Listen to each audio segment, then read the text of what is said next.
Dismal character dives entry 03. Crankulus Goblin Lord of Rails and Flame. Begin broadcast. Cycle unknown. Date, lost to ash and oil. Recording type, cast locked memoir, Dismal. Character dive, clearance level, engine red. Alright, let's dive in not into some grand myth, but into the gritty reality of soot and steam. Picture a life forged beneath the bones of Thayl, deep in the mid-zone's crushing depths.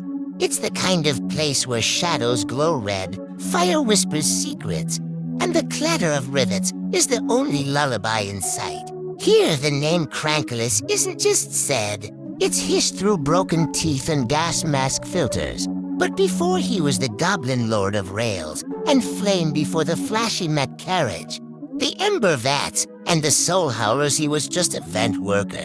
Can you believe that? Back then, he didn't even have the name Crankulus, just another soot-covered tunnel gob, going by Unit 88 Delta Furnace, stuck in indentured servitude to the Gexer coil. His job? Simple, clean the gear wells under Sector Rail C. But one mistake, just one faulty cog, and everything changed. His arm got caught in the jaws of a steam-fed piston press. No emergency override. No scream loud enough to reach the overseer nodes. Just time passing and the gnashing of teeth. He didn't cry. Nope, he vented.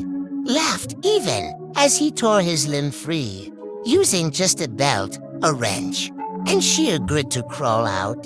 He cauterized the wound against a burning boiler wall, then reported back like nothing happened. His severed arm draped over his shoulder like a broken tool. That laugh, it's what caught the attention of Techno Lord Gexer. Now, Gexer didn't promote out of kindness. No way. The Machine Lord cares about two things: utility and survival, especially the unpredictable kind. So Unit 88 got a new identity, Crankulus, a name picked by Gexer's code after a full augmentation graft. New body, new arms, one equipped with a rotating socket for tools and the other a flame core. Conduit powered by internal furnace cells. His first gig, assistant overseer of the lower clang halls. His first act, pulling apart an underperforming mech drone with his bare claws and using its limbs to finish off a half-assembled rail beast. Efficiency went up by 27%. Not too shabby, huh? Crankulus earned every upgrade. Not by plotting, he didn't have time for that nonsense, but by doing what most goblins dread, working with love. He adored the vents, the clang of machinery, the hiss of pressure lines. It wasn't madness, it was clarity. The trains had rhythm, the gears sang. Where others crumbled, Crankulus found a purpose. Ironbelch Works, buried deep beneath the mid-zone, the very furnace heart of the city.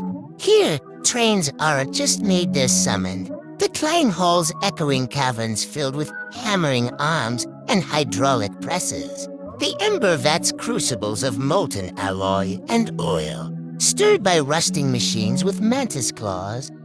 The smelt priest's shrine where machines get blessed in Gexers, named by priests in molten robes and gear masks, shivering as they work. And at the top, above it all, is Crankulus' cage, a metal cathedral of rotating gears, screaming vents and flickering screens. Here, he watches. Here, he rants. Not always coherent, maybe a bit unstable, but always true. Crankulus gives speeches no one really asked for rants about bolt tension and combustion ratios. He forgets meals, skips rest cycles, and injects pain suppressants into his neck like they're a fancy drink.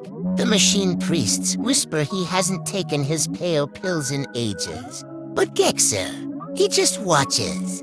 Everyone knows Crankulus doesn't have much longer, but still he rides the rails in a custom mech carriage, spewing fire, claws outstretched, sparks streaming behind him like some industrial comet. Crankulus's empire of motion is quite the sight, isn't it?